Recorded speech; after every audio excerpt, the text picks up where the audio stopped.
Hey everybody, and welcome back to Grunt Reviews. In my hands today, I have the new FN 510 tactical pistol. We're going to take our first look at it. As always, go down below, hit that like button, hit that subscribe button, and drop a comment. That helps us with the YouTube algorithms.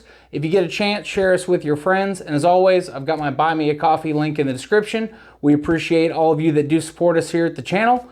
And let's get into it.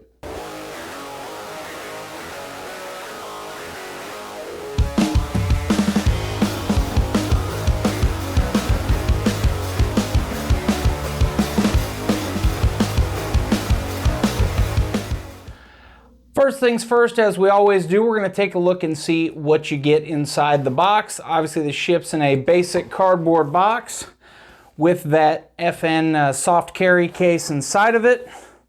And that was the grease bag that the pistol originally came in. Opening this up, of course, we do get the handgun itself. We get 2 magazines. There is a 15 round and a 22 round magazine there. We get 1 additional back strap for the rear of the grip there, if you're not familiar with the 509 series. And last but not least, a couple different people I know are going to ask about this. We do get all of our optics plates. And essentially, they give you actually some really nice instructions on mounting them. But this is going to cover all of your, I guess, mainline optics with you, if you will. The one exception is going to be the Aimpoint Acro and the Steiner MPS. Those are going to be a separate plate purchase. But included with the kit, you're going to have your Vortex, Venom, Viper, Razor, your Burris optics, your Delta Point Pro, your RMR footprints. Cover a pretty good chunk without having to purchase anything else. And then last but not least, we get our lock and key, and we get our instruction manual that is dual for both the 510 and the 545. I'm going to move all this stuff out of the way, and we're going to take a closer look at the pistol itself.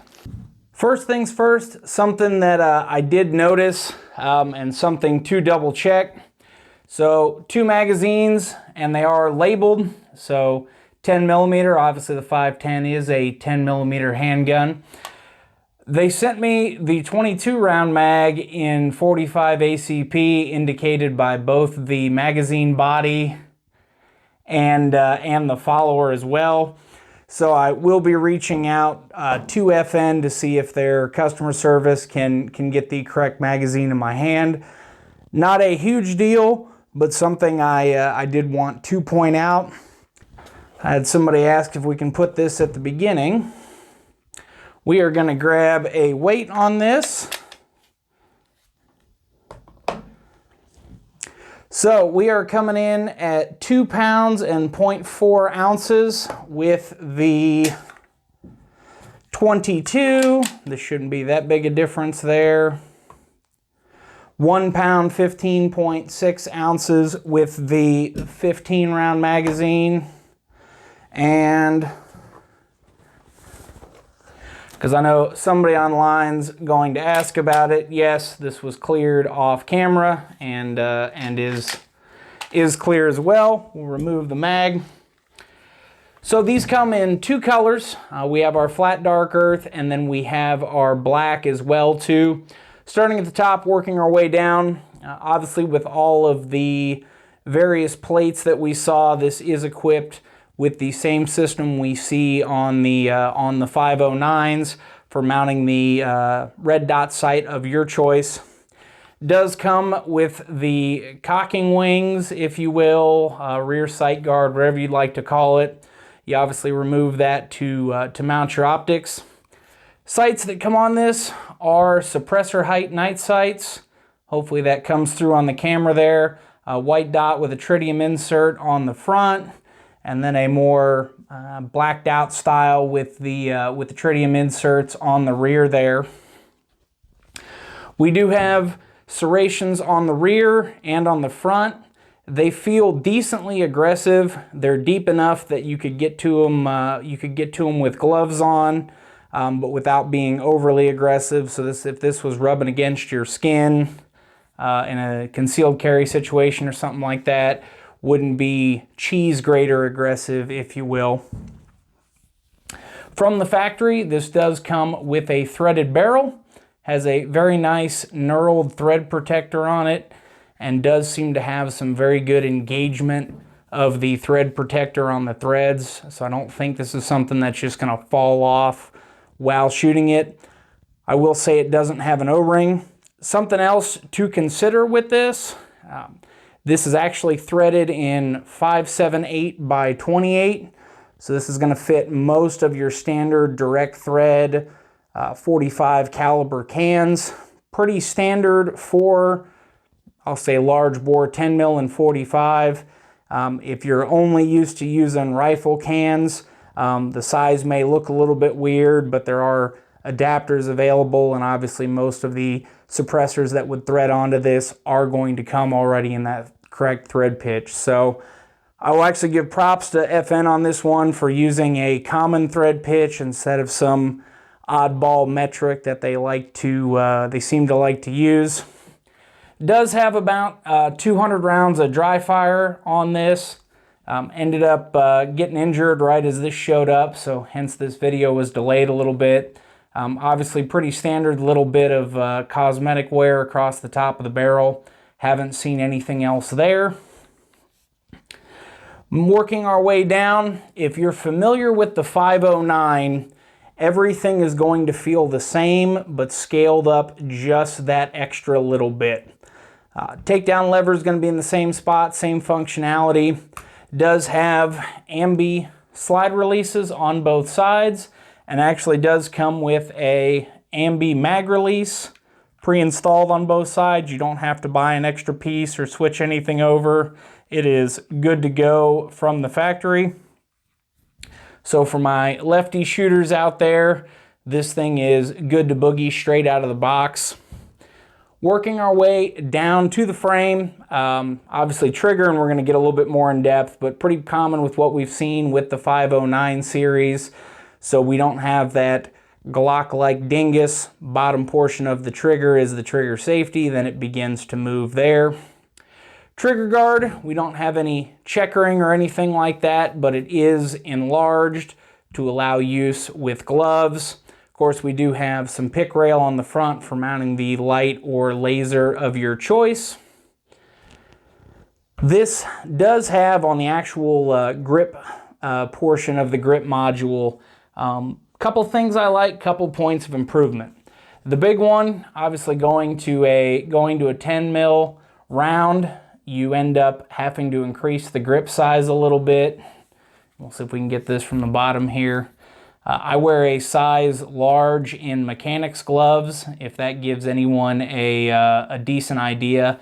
But they made it just big enough to clear the round without making it either super long and kind of like the 5.7 pistol, or making it super fat. They did a good job maintaining a very usable grip size despite upscaling the 509 design essentially. Backstrap is of course interchangeable, and it does have that kind of one way, I'm going to call it almost a ratchet tooth style feel to it. The sides have something we're seeing on the newer 5.7 Mark IIIs and some of the Edge series pistols. They've gone to this, I'm going to say, somewhat sandpapery skateboard tape.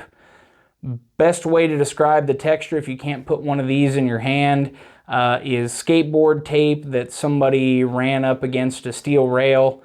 Has a decent amount of bite without being too aggressive. As we come down the side, it does have a pyramid style texture to it, but same deal. It feels like somebody took that texture, that checkering, and kind of ran it smooth with a piece of sandpaper. Same thing obviously on both sides, and as we work our way around front, we have more of that kind of one-way ratchet feeling grip to it. It does feel very comfortable in the hand. One thing I would like is this checkering to be a little bit more aggressive. Jumping up to 10 mil and especially full bore 10 millimeter, there's obviously a lot more recoil energy generated. You're going to want to keep a much stronger grip on the weapon system itself. So I would like to see that be a little bit more aggressive, and maybe the aftermarket will come out for a solution for that. But if anybody at FN is listening, point of improvement that would make things a little bit nicer. I kind of mentioned it already, but I'll loop back. So the slide, going to feel very similar. Slide is a little bit wider, is a little bit taller. So they did make the room for that larger round. This may or may not work with your current 509 holsters. I'm going to say plan on it not working and being pleasantly surprised, other than planning on it to work and being unpleasantly surprised, if you will. Last thing we will talk about is the trigger. I'm glad I'm not the only one. Been reading some of the various forum posts. A lot of people have talked about the trigger having a different feel from the 509, despite being essentially the same thing. And I will say that I have that same feeling. The trigger just feels more refined. It feels smoother. It feels, for lack of better descriptive words, it just feels that much better. It's not a night and day difference. Same trigger. So we have our take up. We have our decent little bit of pre-travel there. We come up on that wall. There's that little bit of creep. We have a break. And then we have our reset. Nice audible tactile. Back on that wall, that little bit of first creep and break. The one thing I will say, doing this the easy way, it just feels better. There's less grit to it. There's less, I don't know if resistance is the word I'm looking for, but this feels like it's rolling down a freshly paved asphalt road instead of a beat up old concrete road, if you will. Just feels smoother, easier, better overall. So despite being the same design, there's clearly some improvement. I would say I was the only one. Maybe I got a factory weirdo, but I've seen a lot of folks say the same thing. FN does rate this on their website, I believe, between 5.5 and 6 pounds. I will say, to me, it does feel that little bit lighter. So, to find out for sure, I've got my handy dandy Lyman digital trigger gauge here. And we are going to get this zeroed out. All right, first break, 4 pounds, 9.8 ounces. So definitely below that 5.5 they're quoting. Make sure we get a good grip on her here.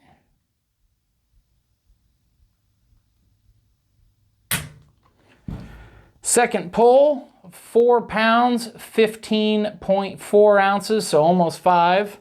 That's a little bit closer. Let's try one more, get right in that finger pocket there. And 4 pounds, 6 ounces for the last pull. And then I'm gonna try one just for kicks and grins, up a little bit higher.